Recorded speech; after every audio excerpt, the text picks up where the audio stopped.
So if you're anything like me, there never seems to be enough time in the day, right, to get everything done. Your inbox is cluttered with hundreds of emails, probably dating back 5 years or so, or maybe even more. And maybe like every flat surface in your home or office has a pile of papers way high, right?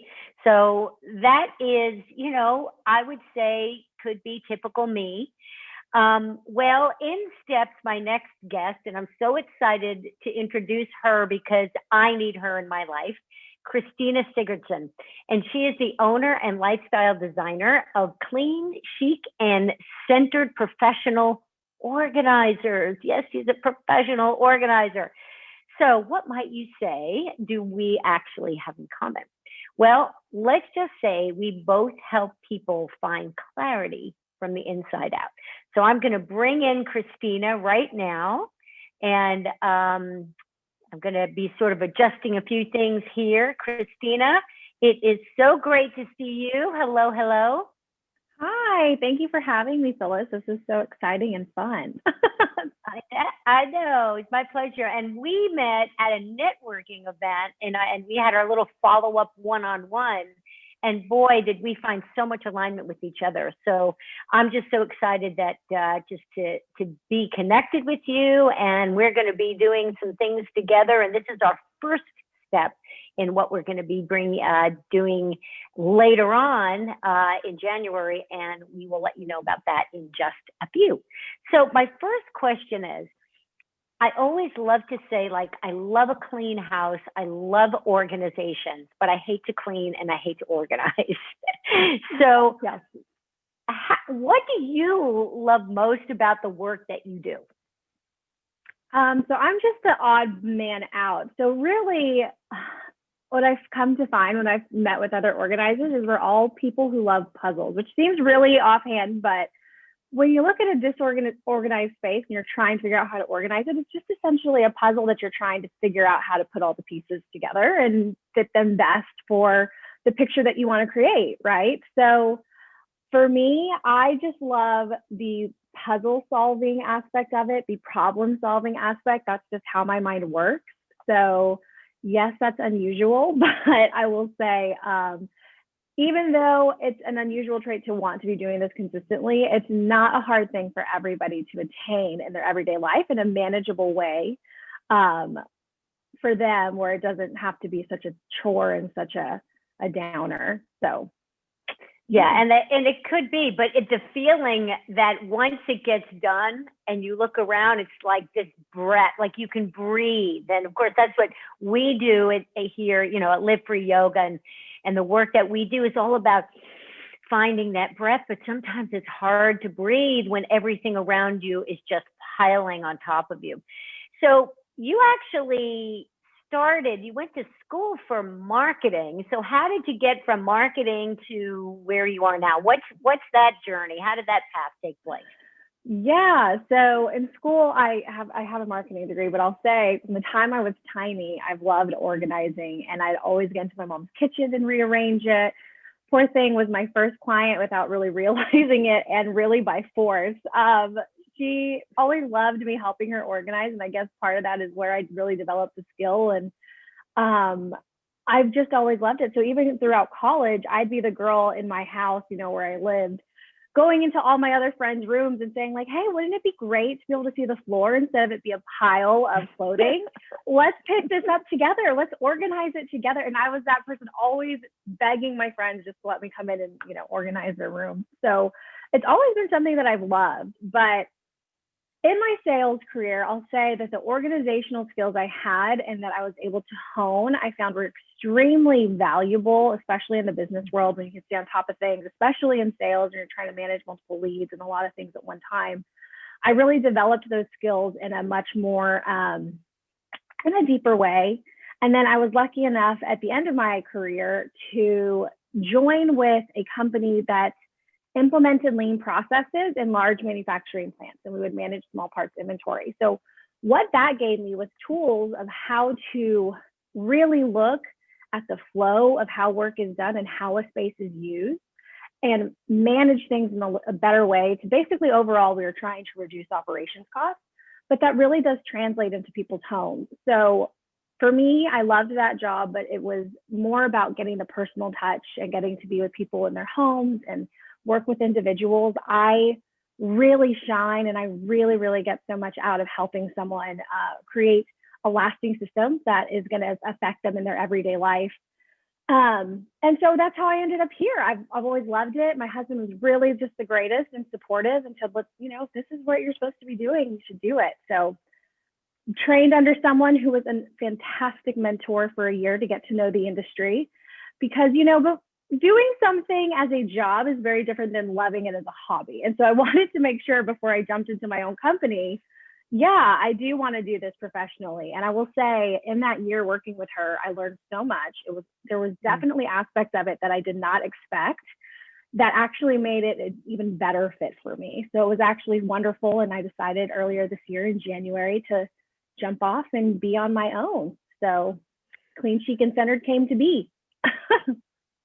Well, that's, it's funny. It's really about, if we look at ourselves and we think about what is it that we truly feel most comfortable in, and whether it's organizing or we truly feel not just comfort, but at peace, where we just know time just goes by and we don't know the time is going by, but somehow it speaks to us. And that's what it sounds like you found for yourself. So I'm really curious, how do you organize your day? So I know, as I said earlier, it's like, oh, there's not enough hours in the day, but guess what, folks? Everybody gets 24. So what do you do as a professional organizer to organize your day?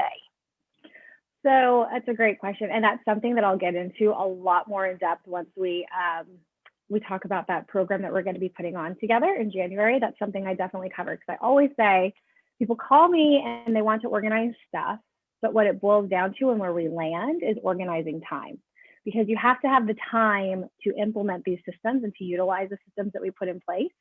And if we're letting everything kind of get away from us and we're not managing our time appropriately, that's where we really start to get behind, and it starts to compound and compound and compound, and it becomes a much bigger project.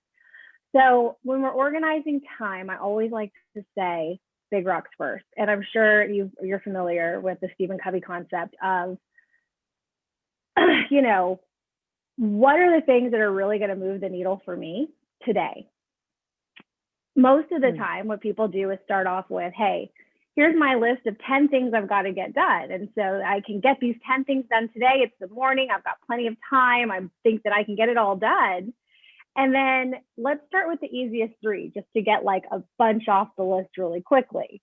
And so by the end of the day, you've maybe only accomplished 4 or 5 of the least, even if you get that far, sometimes it's even just 3 of the easiest things that don't necessarily aren't your big picture items. So instead, don't make yourself a list of 10 things. Make yourself a list of 3 things.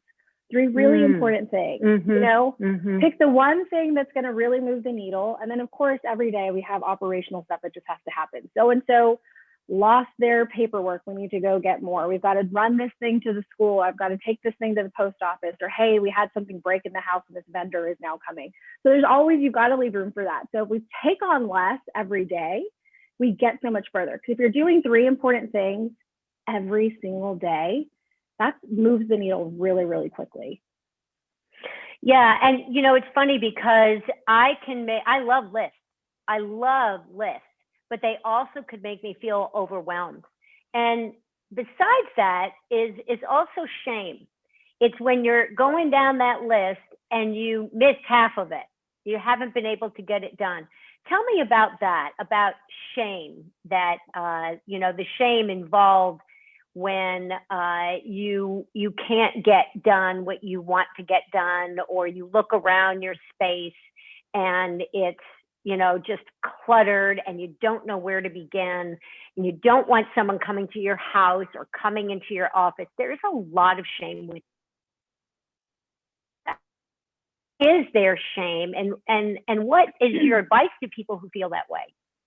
Yeah, so that's a really common thing for everybody. And of course, the first thing I have to say is, like, there's anytime you bring in someone who's within the industry as a professional organizer, there's no judgment, there's no need to feel ashamed, and everybody deals with this stuff. I myself, as a professional organizer, deal with these same things. You know, I get clutter here and I get clutter there, and it happens. And that's part of the human condition, right? This is just going to be part of life. So if we can kind of let go of that and make space for productive use of that energy towards funneling it back into getting organized. But the piece of shame where organizing is concerned is it revolves around this idea of holding on to ideas of what is organized, what should be organized, what does it look like? It's comparison, right? So what's organized for me would be completely overwhelming for someone else. And what's organized for someone else would be completely overwhelming for me.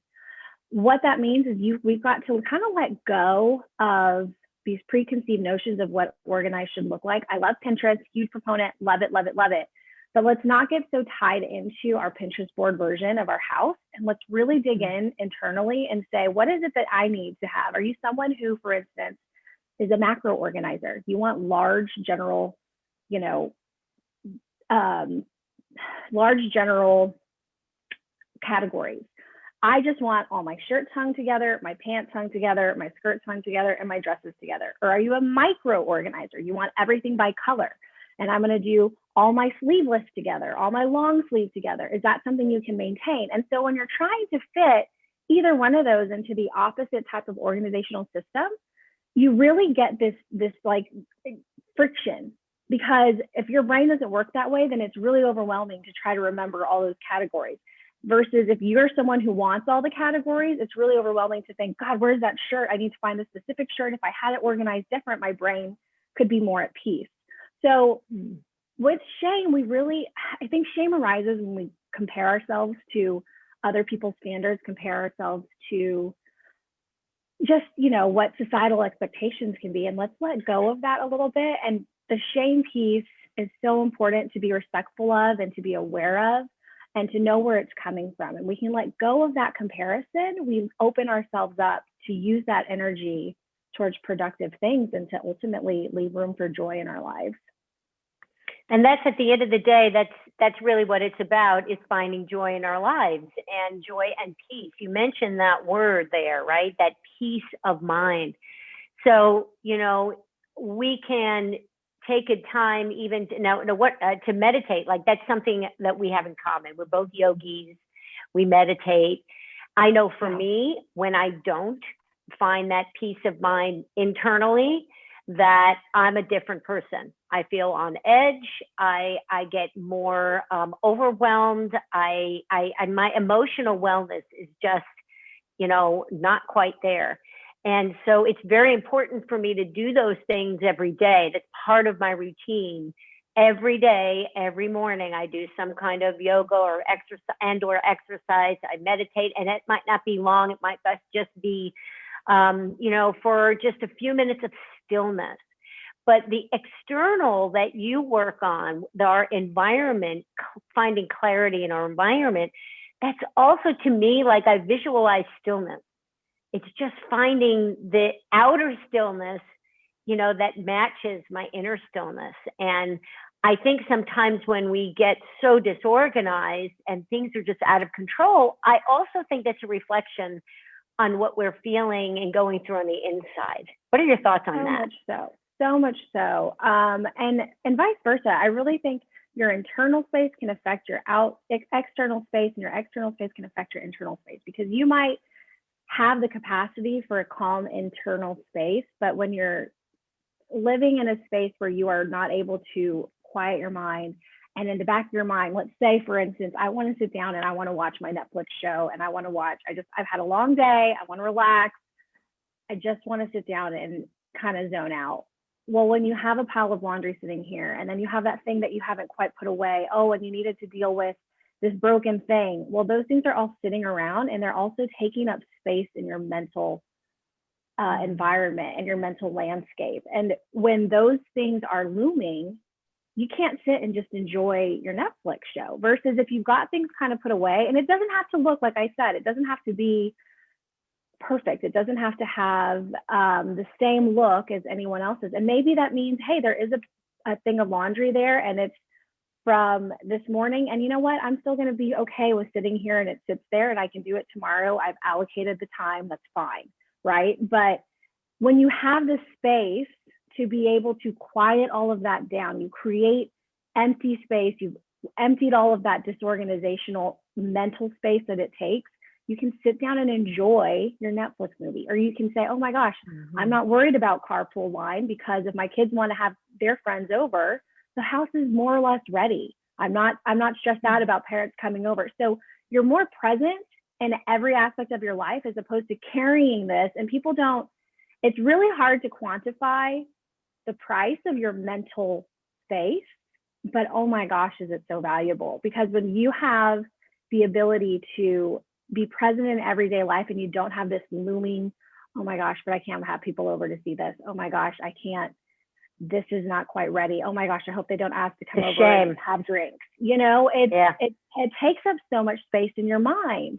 And so when you eliminate that, you create space to be in that moment and say, I'm excited to have people over. I'm excited to go home and just sit on my couch and do nothing. If that's what it is, without your brain being distracted, whatever that looks like. So there's such a huge connection between your external environment and your internal environment. So yeah, and I know for me, you know, it's funny because when I was saying, oh, things get piled up, it's overwhelming, but I realized that I actually do have a routine. Before my husband and I sit down and watch TV at night, that's sort of like our thing. We have our favorite shows. I make sure everything is done. Like because you're right, you can't really enjoy and find that peace and settle in and not go to the shame of, oh, what I didn't get done today or what I need to do in the morning kind of thing. So it is the dread of I have to get up off the couch after this and maybe I've fallen asleep and I'll be groggy and I have to load the dishwasher. That's for me. I cannot. I load the dishwasher. I don't want to do a thing after I eat. I cook. My kitchen is clean before I sit down. I cook because I don't want to deal with that getting up and I'm full and I just kind of want to snuggle on the couch. Yep. So, Yeah. It's finding that peace and you have to know yourself. You know, the work that we do in mindfulness is really self-awareness is the key piece through mindfulness, whether it's practicing yoga or conscious breathing or whatever. It's really to help you understand, know the thoughts you have, know that loop that goes in your mind and the shame and all of those things so that you can stop it, right? They will always be coming, but you have the capacity and the ability to we all have the power to make those choices. It's just, we have to know ourselves to know what will interfere with that peace, that inner peace that we feel. So you also offer organization for computer workspace, which whoa, now that is one thing. I try to create the folders, but sometimes, you know, I'll do something and I'll just dump it, right? But you do that too, and I think that is something that can be so overwhelming and can really wreak havoc, because how many times have we said, oh, where is that file? I know I saved it somewhere. So how do you what is the first step, maybe advice is what you can give somebody, one thing that they can go and start that, you know, getting themselves on track in that organizing their computer space? It's all about categories. It's just about sorting. The first step in any organizing project is kind of sorting everything out and figuring out your categories. So the same thing goes for your desktop. You know, I've got a folder on my desktop that is, and of course, I will say I can help organize and give you ideas of how to organize files. I'm not necessarily a techie, and I do have to enlist help if there's technical issues that need addressing whenever, you know, I bring partners in for that. But organizing your files by general categories and then getting smaller from there. What happens sometimes is people end up with too many subcategories and you'd forget, oh, would this fall under, you know, log entries, or did I have that under business admin? So have very clearly defined categories and try to keep them very broad and then get them smaller as you need to. So, you know, on my desktop, I'll have my personal stuff, and one file for my work, my work items, and then the general folders within there. And I can, again, big categories first and then work your way down. So that way you can keep it more organized for sure. All right. Well, that's a good start. Cristina, this has been great. We've already, we're kind of, we're trying to organize our time today, right? So I just want to say we are collaborating on this. It's a webinar workshop. I'm so excited about it. It's called Lighten Your Path to Prosperity in 2021. Discover your power to create sustainable change from the inside out. And you're going to be on talking about, you're going to have tell us about, you can, just in a nutshell, what you're going to be offering. A little bit of what we talked about today, organizing time, and I'll get more into some habit ideas, how to form habits. And for anyone that's going to be joining us, if you read the book Atomic Habits by James Clear Pryor, I'll be referencing some of the stuff in there. It's a great resource, but I'll also be talking about how to organize any space with my Triple C method. It's a 3-step process.